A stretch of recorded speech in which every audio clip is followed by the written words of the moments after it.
ಕಾಡುಮಲ್ಲೇಶ್ವರ ದೇವಸ್ಥಾನದ ಪ್ರಧಾನ ಅರ್ಚಕರು ಆಗಿರುವಂತಹ ಗಂಗಾಧರ್ ದೀಕ್ಷಿತ್ ಅವರು ನಮ್ಮೊಟ್ಟಿಗಿದ್ದಾರೆ. ಗುರುಗಳೇ ನಮಸ್ಕಾರ. ನಮಸ್ಕಾರ ಮೇಡಮ್. ಶಿವರಾತ್ರಿ ಹಬ್ಬದ ಶುಭಾಶಯಗಳು. ಮೇಡಮ್, ಮಹಾಶಿವರಾತ್ರಿಯ ಶುಭಾಶಯಗಳು ಹಾಗೂ ಕಾಡುಮಲ್ಲೇಶ್ವರ ದೇವಸ್ಥಾನದ ಪರವಾಗಿ ನಿಮಗೆಲ್ಲ ಒಳ್ಳೇದಾಗಲಿ ಅಂತ ನಾವು ಆಶೀರ್ವಾದ ಮಾಡ್ತೀವಿ. ಇವತ್ತಿನ ವಿಶೇಷ ಪೂಜೆಯ ಬಗ್ಗೆ ಹೇಳೋದಾದ್ರೆ ಗುರುಗಳೇ. ಹೌದು, ಇವತ್ತಿನ ದಿವಸ ಮಹಾಶಿವರಾತ್ರಿ ಅಂತೆ. ಮಹಾಶಿವರಾತ್ರಿ ಅಂತಂದ್ರೆ ಮಹಾದೇವನೇ ಬಂದು ಶಿವರಾತ್ರಿ, ಶಿವ ಅಂತಂದ್ರೆ ಶುಭ, ರಾತ್ರಿ ಎಲ್ಲ ಬಂದು ನಮ್ಮ ಜೊತೆಲಿ ಇರ್ತಾನೆ. ಮಹಾದೇವನೇ ಬಂದು ನಮ್ಮ ಜೊತೆಲಿದ್ದು ನಮಗೆಲ್ಲ ಒಳ್ಳೇದು ಮಾಡ್ಲಿಕ್ಕೋಸ್ಕರವಾಗಿ ರಾತ್ರಿ ಇರ್ತಾನಂತೆ. ಅದಕ್ಕೋಸ್ಕರ ಮಹಾಶಿವರಾತ್ರಿ ಅಂತ ಹೇಳ್ತಾರೆ. ವಿಶೇಷಣ ಏನಪ್ಪಾ ಅಂತ ಹೇಳಿದ್ರೆ, ಈ ದಿವಸ ಲಿಂಗೋದ್ಭವ ಆಗುತ್ತಂತೆ.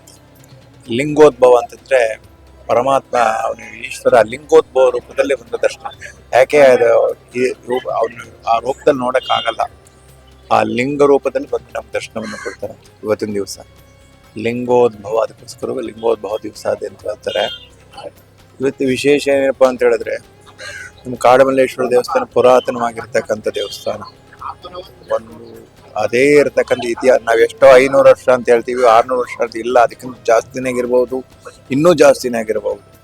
ಪುರಾತನವಾಗಿರ್ತಕ್ಕಂಥ ದೇವಸ್ಥಾನ, ಸ್ವಯಂಭೂ ದೇವಸ್ಥಾನ, ಭೂಮಿಯಿಂದ ಉದ್ಭವ ಆಗಿರ್ತಕ್ಕಂಥ ದೇವಸ್ಥಾನ. ಶ್ರೀಚಕ್ರ ಸಮೇತವಾಗಿ ಭ್ರಮರಾಂಬಿಕಾ ದೇವಿ ಇಲ್ಲಿರ್ತಕ್ಕಂಥ ಒಂದು ಶಕ್ತಿ ಒಂದು ದೇವಸ್ಥಾನ. ಪಕ್ಕದಲ್ಲಿ ಶ್ರೀಚಕ್ರ ಸಮೇತವಾಗಿ ಭ್ರಮರಾಂಬಿಕಾ ದೇವಿಯವರು ಇಲ್ಲಿ ನೆಲೆಯಾಗಿದ್ದಾರೆ. ಮಲ್ಲಿಕಾರ್ಜುನ ಸ್ವಾಮಿಯವರು ನೆಲೆಯಾಗಿದ್ದಾರೆ.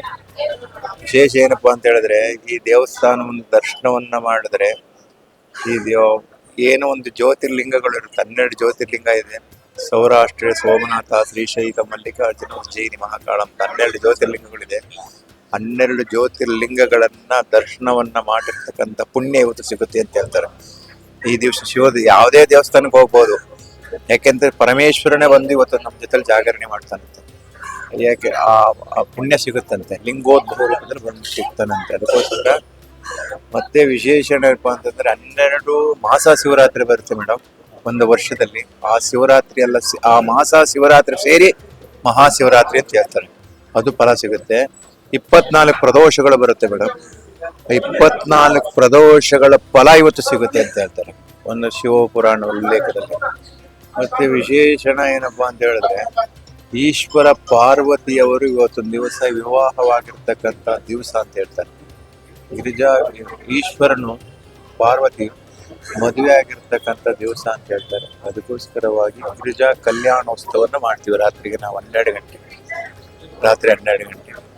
ಆ ಗಿರಿಜಾ ಕಲ್ಯಾಣೋತ್ಸವದವರ ಏನು ವಿಶೇಷ ಏನಪ್ಪಾ ಅಂತ ಹೇಳಿದ್ರೆ, ಆ ಮಂತ್ರಾಕ್ಷತೆಯನ್ನ ಆ ದೇವರು ಮೇಲಾಕಿರ್ತಕ್ಕಂಥ ಮಂತ್ರಾಕ್ಷಿಯನ್ನ ಯಾರೂ ವಿವಾಹಗಳಿಗೆ ತೊಂದರೆಗಳಿರುತ್ತೋ, ಅಡಚಣೆಯಾಗಿರುತ್ತೋ, ಹುಡುಗಿಗೆ ವಿವಾಹದಲ್ಲಿ ಅಡಚಣೆಗಳಾಗಿರುತ್ತೋ, ಆ ಮಂತ್ರಾಕ್ಷತೆಯನ್ನ ಅವ್ರ ತಲೆ ಮೇಲೆ ಹಾಕಿದ್ರೆ ಶೀಘ್ರವಾಗಿ ವಿವಾಹ ಆಗುತ್ತೆ ಅಂತಕ್ಕಂಥದ್ದು ಉಲ್ಲೇಖ ಇದೆ.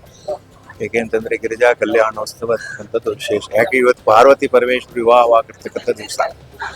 ಮತ್ತೆ ವಿಶೇಷಣ ಏನಪ್ಪಾ ಅಂತ ಹೇಳಿದ್ರೆ, ನಾಳೆ ಅಭಿಜನ್ ಮುಹೂರ್ತದಲ್ಲಿ ಬ್ರಹ್ಮ ರಥೋತ್ಸವ ಇದೆ. ಬ್ರಹ್ಮನೇ ಸಾರಥಿಯಾಗಿ ಈಶ್ವರ ಪಾರ್ವತಿ ಸಪರಿವಾರ ಸಮೇತವಾಗಿ, ಎಷ್ಟು ಜನ ಪರಿವಾರ ಇದ್ರೂ ಗೊತ್ತಿಲ್ಲ, ಬ್ರಹ್ಮ, ವಿಷ್ಣು, ಮಹೇಶ್ವರ, ಮಹಾಕಾಳಿ, ಮಹಾಲಕ್ಷ್ಮಿ, ಮಹಾಸರಸ್ವತಿ ಸಮೇತವಾಗಿ ನಮ್ಮ ಈಶ್ವರ ಪಾರ್ವತಿಯವರು ಬ್ರಹ್ಮ ರಥೋತ್ಸವನ್ನ ಬ್ರಹ್ಮನ ಸಾರಥಿಯಾಗಿ ಈ ಮಲ್ಲಿಕಾರ್ಜುನ ಸ್ವಾಮಿ ಸನ್ನಿಧಿಯಿಂದ ಹೊರಟು ಅಭಿಜನ್ ಮುಹೂರ್ತದಲ್ಲಿ ರಾತ್ರಿ ಬೆಳಗ್ಗೆ 12 ಗಂಟೆ 30 ನಿಮಿಷದಿಂದ ಅಭಿಜನ್ ಮುಹೂರ್ತದಲ್ಲಿ ಪ್ರಾರಂಭವಾಗಿ ರಥೋತ್ಸವ ಈ 8ನೇ ಕ್ರಾಸು ಮತ್ತೆ ಸಂಕೇರ ರಸ್ತೆಯಲ್ಲೆಲ್ಲ ಬಂದು 18ನೇ ಕ್ರಾಸ್ನಲ್ಲಿ ಬಂದು ರಾತ್ರಿ 1 ಗಂಟೆಗೆ ಇಲ್ಲಿ ನಮ್ಮ ದೇವಸ್ಥಾನಕ್ಕೆ ಬರುತ್ತೆ. ಬ್ರಹ್ಮ ರಥೋತ್ಸವ ಆಗುತ್ತೆ.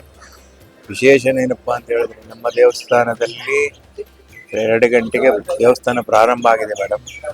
ಆ ಪರಮೇಶ್ವರನಿಗೆ ಅಭಿಷೇಕ ಪ್ರಿಯ ಆದ್ರಿಂದ ಎಲ್ಲವನ್ನು ಹಾಲು, ಮೊಸರು, ಜೇನುತುಪ್ಪ, ಸಕ್ಕರೆ, ಎಳ್ಳುನೀರು, ಗಂಧ ಎಲ್ಲವನ್ನು ಅಭಿಷೇಕವನ್ನು ಮಾಡಿ ರುದ್ರಪಾರಾಯಣ ಮಾಡಿ ವಿಶೇಷವಾಗಿರ್ತಕ್ಕಂಥ ಅಲಂಕಾರಗಳನ್ನು ಮಾಡಿದ್ದೇವೆ.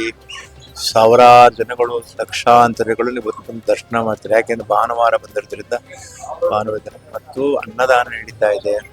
ವಿಶೇಷ ಏನಪ್ಪಾ ಅಂತ ಹೇಳಿದ್ರೆ, ಮಲ್ಲಿಕಾರ್ಜುನ ಸ್ವಾಮಿ ಸನ್ನಿಧಿನಲ್ಲಿ ಈ ದರ್ಶನವನ್ನ ಇವತ್ತು ದೇವಸ್ಥಾನ ಪುಣ್ಯ ನೋಡಿ. ಯಾಕೆಂತಂದ್ರೆ ಉದ್ಭವ ಆಗಿರೋ ದೇವಸ್ಥಾನಕ್ಕೋಸ್ಕರವಾಗಿ ಇಲ್ಲಿ ಬಂದು ದರ್ಶನ ಮಾಡಿದ್ರೆ ನಮ್ಗೆ ಏನೋ ಒಂದು ಪುಣ್ಯ ಸಿಗುತ್ತೆ. ನಾವು ಮಾಡಿರ್ತಕ್ಕಂಥ ಪಾಪ ಕರ್ಮಗಳು ನಶಿಸಿ ಹೋಗೋದಕ್ಕೋಸ್ಕರವಾಗಿ ಈ ದೇವಸ್ಥಾನಕ್ಕೆ ಬರ್ತಾ ಇದ್ದಾರೆ ಮೇಡಮ್. ಹಳೆಯ ದೇವಸ್ಥಾನ. ಯಾವುದೇ ಸುದ್ದಿಯ ಅಪ್ಡೇಟ್ ಅನ್ನ ಮಿಸ್ ಮಾಡ್ಕೊಳ್ಬಾರ್ದು ಅಂದ್ರೆ ಈಗ್ಲೇ ಒನ್ ಇಂಡಿಯಾವನ್ನ ಸಬ್ಸ್ಕ್ರೈಬ್ ಮಾಡಿ. ನಿಮಗೆ ಬೇಕಾದ ಭಾಷೆಯಲ್ಲಿ ಎಲ್ಲಾ ಸುದ್ದಿ ತಿಳಿಬೇಕು ಅಂದ್ರೆ ಒನ್ ಇಂಡಿಯಾ ಆಪ್ ಅನ್ನ ಡೌನ್ಲೋಡ್ ಮಾಡ್ಕೊಳ್ಳಿ.